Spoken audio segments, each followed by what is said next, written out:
नमस्ते। चलतु श्री परमज्योति भगवती भगवानकर एक सुंदर चमत्कार शुणिबा। मु भुवनेश्वरर रत्नप्रभा परिजा।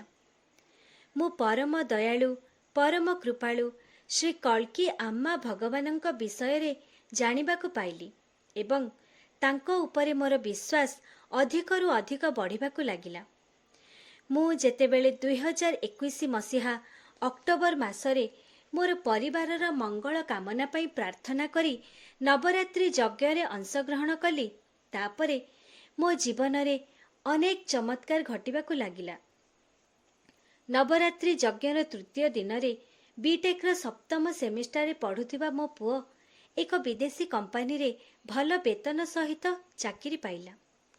2021 मसीहा नवेम्बर मासर द्वितीय सप्ताह रे मो कार्य फेरुवा समय मो हैंडबैग को रास्तार केउठी हजाई देथिली।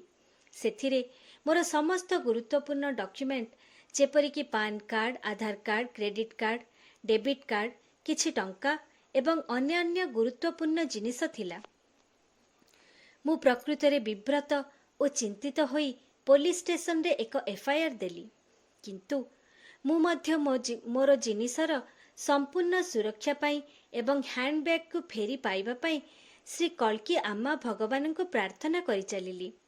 एही घटनार 3 दिन परे नवेम्बर 14 तारिख रे कृतज्ञता दिवस रे मु एक वरदीक्षामाला धारण कार्यक्रम रे जोग देइथिली।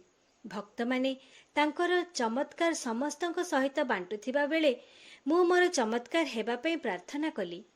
प्रक्रिया समय रे मु श्री परम ज्योति आश्चर्य पादुका दीक्षा नेली। दीक्षा बहुत शक्तिशाली थिला एवं मु मो शरीर रे एक दैविक शक्ति को अनुभव कली। दीक्षा परे मु खुशी रे घर को फेरिली। आश्चर्यर कथा, घरे पहुंचीबा परे चमत्कार घटिला।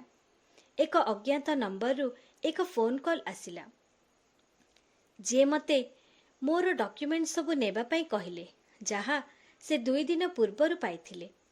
एहा सुनी मु कांदी पकाइली। एहा एक अविश्वसनीय घटना थिला।